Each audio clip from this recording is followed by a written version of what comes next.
রাজ্যে আলু সরবরাহ বন্ধ রাখার হুঁশিয়ারি প্রগতিশীল আলু ব্যবসায়ী সমিতি আর হিমঘর সংগঠনের। বিজ্ঞপ্তি ছাড়াই রাজ্যের সীমানায় আলু ভর্তি ট্রাক আটকানোর অভিযোগ। আর এই নিয়ে গত বৃহস্পতিবার এবং আজ তারকেশ্বরের আলু ব্যবসায়ী সমিতি ভবনে 2 দফায় বৈঠক করে রাজ্য প্রগতিশীল আলু ব্যবসায়ী সমিতি এবং রাজ্য হিমঘর ওনার্স অ্যাসোসিয়েশন। হুঁশিয়ারি আলু ব্যবসায়ী সমিতির মঙ্গলবার থেকে রাজ্যে আলু সরবরাহ বন্ধ রাখার হুঁশিয়ারি। তাহলে কি এই পদক্ষেপে বাড়তে পারে আলুর দাম? মুখ্যমন্ত্রী মমতা বন্দ্যোপাধ্যায় পদক্ষেপ নেওয়ার জন্য আগেই বলেছেন এবং বিভিন্ন জায়গায় আলু রপ্তানি চাহিদা যতক্ষণ না মিটছে রাজ্যে ততক্ষণ আলু পেঁয়াজ এগুলো রপ্তানি করা যাবে না বলে নির্দেশও দিয়েছেন। এই মুহূর্তে আমরা একটু জানার চেষ্টা করব এখনকার পরিস্থিতি।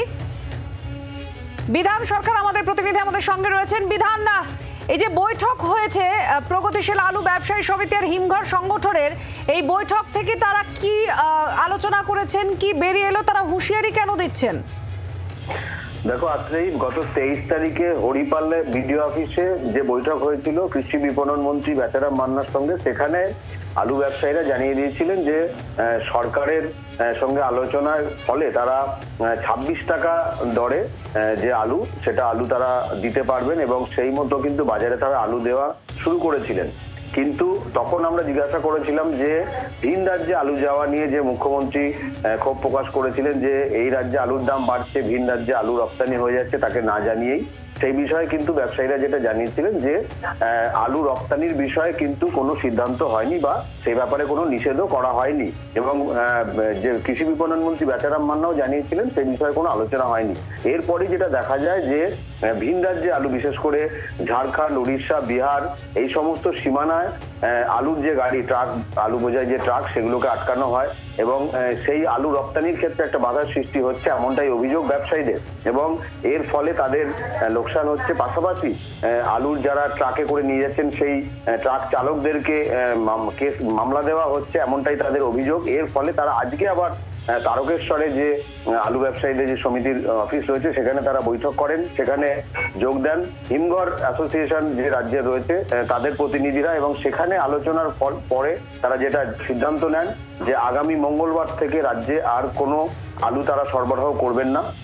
বিশেষ করে কলকাতার বাজারগুলোতে যেভাবে আলুর দাম বাড়ছিল তারপরেই কিন্তু সরকারের পক্ষ থেকে আলুর দামে হ্রাস টানার জন্য একটা পদক্ষেপ নেওয়া হয় এবং তারপরেই দেখা যায় যে ভিন রাজ্যে আলু পাঠানোর ক্ষেত্রে বা ভিন রাজ্যে আলু রপ্তানির ক্ষেত্রে যদি এই সিদ্ধান্ত তারা নেন যে আলু বন্ধ হয়ে যাবে সরবরাহ, তাহলে তো বাড়তে পারে দাম।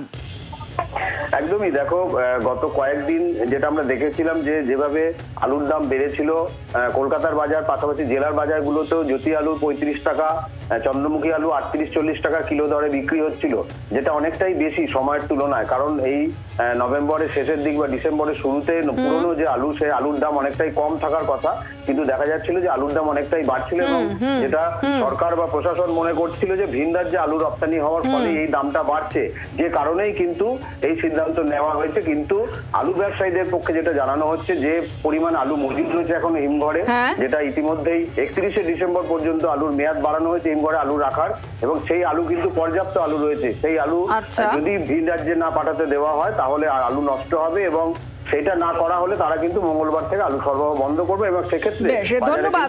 বিধান আমাদের প্রতিনিধি আমাদের সঙ্গে ছিলেন। এবার বৈঠকের পর কি বলছেন আলু ব্যবসায়ীরা বা হিমঘর সংগঠনের তরফ থেকে, বা কি বলা হচ্ছে শুনুন। আজকের আমাদের যৌথ মিটিং ছিল হিমঘর ওনার্স অ্যাসোসিয়েশন এবং প্রগতিশীল আলু ব্যবসায়ী সমিতির রাজ্য কমিটি। আমাদের মিটিংয়ের যেটা সিদ্ধান্ত হলো, বহির্রাজ্যে আলু যাওয়াটা এখনো স্বাভাবিক হয়নি। এখনো পর্যন্ত সমস্ত বর্ডারগুলোকে আটকে রাখা হয়েছে। শুধু তাই নয়, বিভিন্নভাবে পুলিশ কোথাও কোথাও গাড়ি আটকে ড্রাইভারকে কেস দিয়ে চালান করে দিচ্ছে। ঠিক এই সমস্ত কিছুর প্রতিবাদে আমরা আগামী মঙ্গলবার থেকে সারা রাজ্যে কোথাও আলু সরবরাহ করবো না, আলু সরবরাহ কাজ বন্ধ থাকবে। অর্থাৎ সোমবার রাত্রি থেকে সারা রাজ্যে কোথাও হিমঘর থেকে আলু নামবে না। আমাদের যৌথভাবে এই সিদ্ধান্তই একই হয়েছে। বাংলার আওয়াজ, বাঙালির আবেগ, জি 24 ঘন্টা।